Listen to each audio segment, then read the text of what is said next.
तो दोस्तों गर्मी का मौसम तो बहुत तेजी से बढ़ चुका है, बहुत ज्यादा तापमान बढ़ चुका है इस समय। और ऐसे में बहुत से लोग एसी चलाना शुरू भी कर दिए होंगे और बहुत से लोग प्लान कर रहे होंगे कि एसी ले लिया जाए, क्योंकि सिर्फ पंखे से तो अब काम चल नहीं रहा है।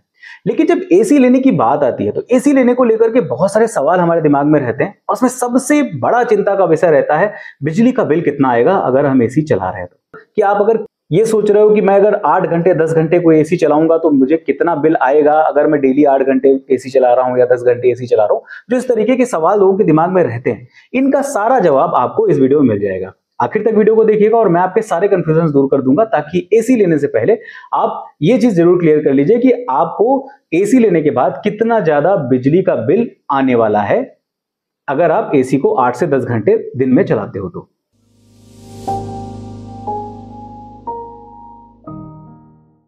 तो अगर हम एग्जाम्पल के तौर पे बात करें कि अगर हमारे पास 1 टन का एसी है और उस 1 टन के एसी को अगर हम 8 घंटे डेली चला रहे हैं तो महीने में हमारा कितना बिल आएगा, ये अगर हम क्लियर कर लेते हैं तो हम अनुमान लगा सकते हैं उसी तरीके से कि हम 1.5 टन का एसी 8 घंटे चलाएंगे, 2 टन का एसी 8 घंटे चलाएंगे तो हमारा कितना बिजली का बिल लगभग आएगा।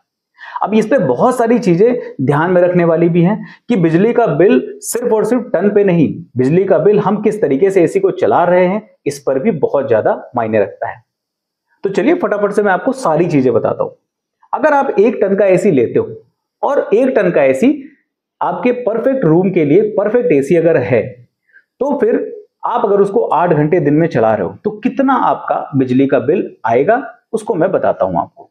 अब अगर आपके पास में एक 5 स्टार इन्वर्टर एसी है तो फिर वो बिजली का कंजम्पशन कम करेगी। अगर वहीं पे 3 स्टार इन्वर्टर एसी है तो बिजली का कंजम्पशन थोड़ी सा ज्यादा करेगी, और अगर आपके पास में नॉन इन्वर्टर एसी है तो बिजली का कंजम्पशन थोड़ा सा ज्यादा करेगी।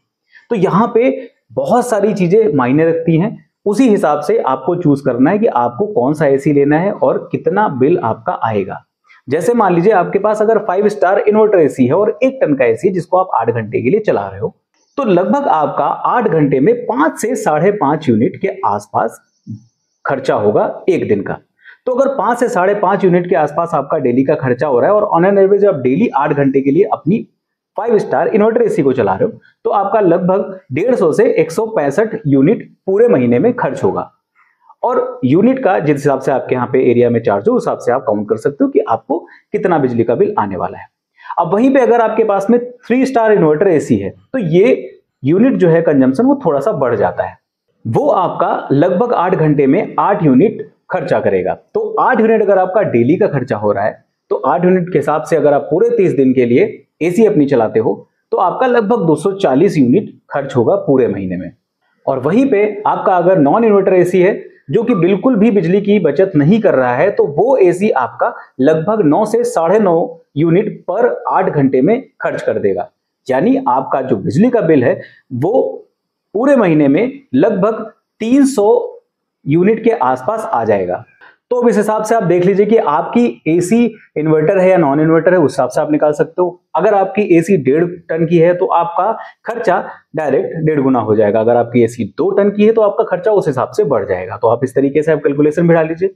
अब यहाँ पे बहुत सारा मायने रखता है ये सारी चीजें। ये तो हो गया जो मैंने कैलकुलेशन बढ़ाया कि आप एक नॉर्मल वे में अपनी एसी को चला रहे हो। अगर आप अपनी एसी को टेम्परेचर के हिसाब से बैलेंस कर रहे हो तब भी आपका बिजली का बिल कम या ज्यादा हो सकता है। अगर आप अपनी एसी को 24 या 25 डिग्री पे चलाते हो, जो उसका तापमान होता है उस पर अगर आप चला रहे हो तो आपका एसी जो है नॉर्मल से थोड़ा कम कंजम्पशन करेगा। जितना मैंने ऊपर बताया उसमें से थोड़ा सा कम कंजम्पशन आपका होगा एसी का यूनिट का। लेकिन अगर आप अपने एसी को 20 पे चला रहे हो, 22 पे चला रहे हो तो आपका जो यूनिट का कंजम्पशन है वो थोड़ा ज्यादा होगा, क्योंकि कंप्रेसर आपका रेगुलर बेसिस पे चलेगा। एसी में आइडियल टेम्परेचर किस तरीके से रखना है, अपने एसी के बिजली के बिल को कैसे कम करना है, इस पर मैंने एक प्रॉपर वीडियो बनाई हुई है। उसका लिंक मैं आपको आई बटन में दे दूंगा, वहां से जाकर के आप देख सकते हो, कंप्लीट डिटेल आपको पता चल जाएगी। उम्मीद है वो वीडियो भी आपके बिजली के बिल को बचाने में बहुत ज्यादा हेल्प करेगी। लेकिन अगर आप कोई भी एसी ले रहे हो, एसी लेने से पहले आपके दिमाग में अगर कोई भी क्वेश्चन है इस टाइप का कि आपको कितना बिजली का बिल आने वाला है एक एसी लेने के बाद, तो वो सारी चीजें मैंने ऑलमोस्ट इस वीडियो में क्लियर कर दी है। अगर आपका कोई भी कंफ्यूजन रह गया हो, अगर आपके दिमाग में कोई भी कंफ्यूजन हो इससे रिलेटेड, तो फिर आप मुझे कमेंट करके भी बता सकते हो, मैं वहां पे आपको जवाब देने की पूरी कोशिश करूंगा।